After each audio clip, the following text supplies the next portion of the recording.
control UFOs and the creatures who fly them, they can still control the public's perception of them.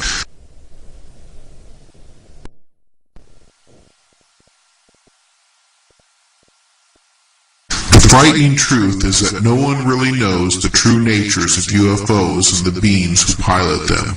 They could be extraterrestrials, but there is also good evidence that they could be time travelers or from other dimensions, or even from civilizations located in secret caverns underneath our feet. Some people even think that UFOs could be satanic and flown by creatures known by our ancestors as demons. Whatever the real truth is, the UFO creatures aren't telling us. They control the situation entirely. That is what the world's governments are afraid the public will find out. Not that UFOs are real. They know the UFOs are real. What they don't know is who the UFO pilots are, where they come from, or what they really want. We are helpless to prevent them from flying in our skies or even controlling us completely. They have the upper hand, and there is nothing we can do about it. One of the more intriguing aspects of the UFO conspiracy is the continuing rumors of secret underground bases in the United States and other countries. Many of these secret bases are alleged to be cooperatives with the U.S. military and various extraterrestrial races. These stories are nothing new. I heard these rumors circulating in the halls of the Pentagon years before they became public to UFO researchers. There is no doubt that there are secret underground military bases in such locations as Area 51 in Nevada and Pine Gap in Australia. However, it's still open to debate whether or not some of these bases also house UFOs and the alleged aliens who pilot them. I will tell you that the secret NSA remote viewing project that I participated in during my days at Fort Meade, Maryland, did unintentionally view several top secret underground facilities located in the western parts of the United States. We were not allowed to compare notes or even openly discuss our individual responses to target areas, but we did talk to each other after hours, and all of us had the same impressions that some of these bases were involved in contacts with creatures that were not human as we define the terms. Suffice to say that there are secret underground bases out there that contain more than just the normal earthly military hardware. Dulce is a small, quiet town in northern New Mexico. There's nothing about Dulce to distinguish it from the thousands of other towns just like it all across the country. But, according to some, Dulce harbors a deep, dark secret. The secret is harbored deep below ground where allegedly there is an underground base said to be a joint government alien biogenetic laboratory designed to carry out bizarre experiments on animals and even humans. Some of what we know about the Dulce facility comes from a former security guard named Thomas Costello. In late 1979, Thomas could no longer cope with the awesome reality he had to confront. As a high-level security officer at the top-secret base, he had seen things that left him deeply disturbed. After careful consideration, he decided to desert the facility and take a few items with him as proof of his fantastic story. Using a small camera, he took over 30 photos of areas within the multi-level complex. He collected documents and removed a security videotape from the control center which showed various camera views of the hallways, labs, U.S. government personnel, and even what he said were aliens. Then, by shutting off the alarm and camera system in one of the over 100 exits to the surface, he left the facility with his shocking evidence. The originals were hidden after 5 sets of copies were made and distributed.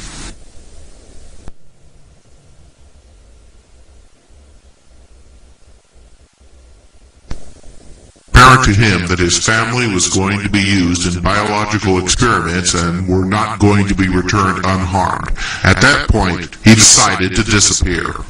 Thomas alleges that there are over 18,000 short grays at the Dulce facility and that he saw creatures that he called reptilian humanoids.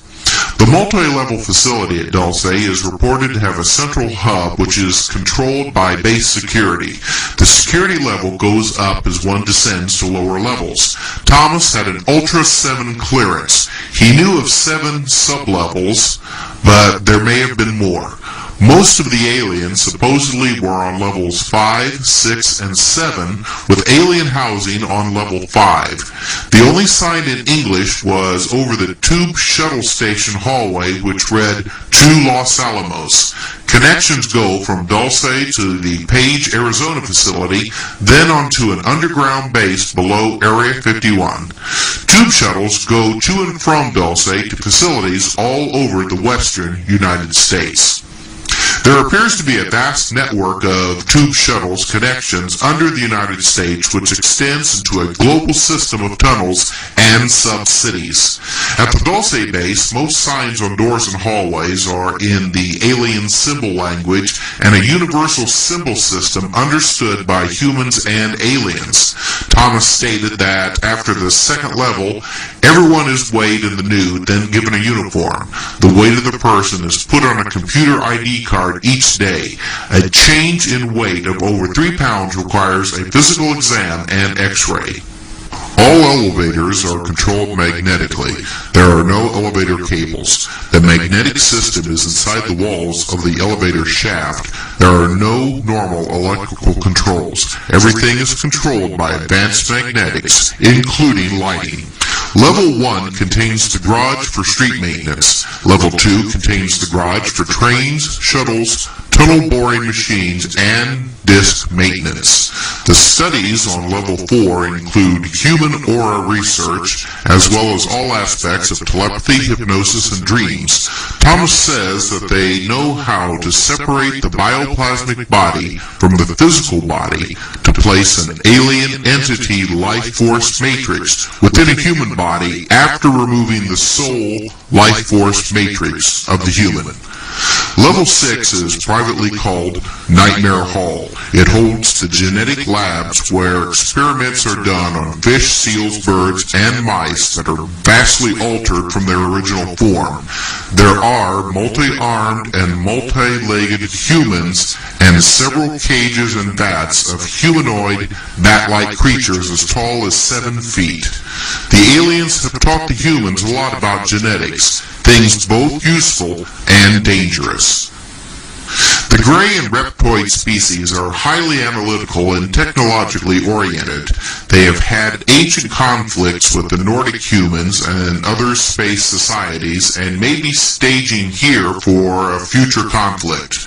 Intensely into computing and bioengineering scientists, they are led to doing reckless experiments without regard for what we consider to be ethical and empathetic conduct towards other living creatures.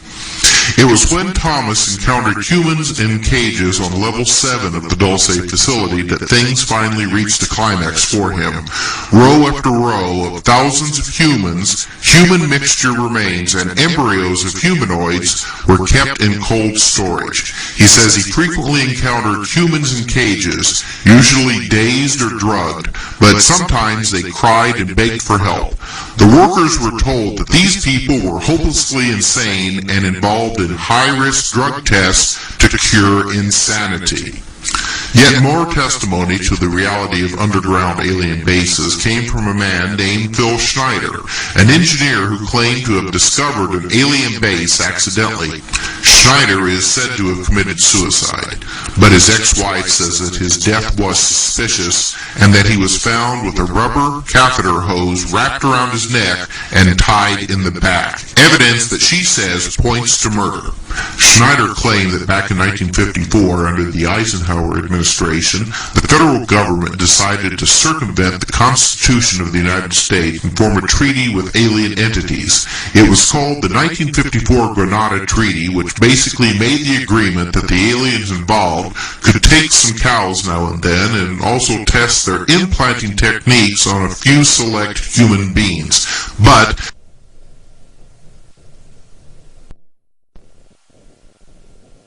they had to give details to the government about the people.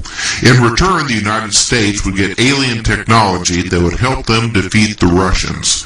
However, after the bases were built and the aliens firmly established, the government realized that they had been fooled. There was no promised technology,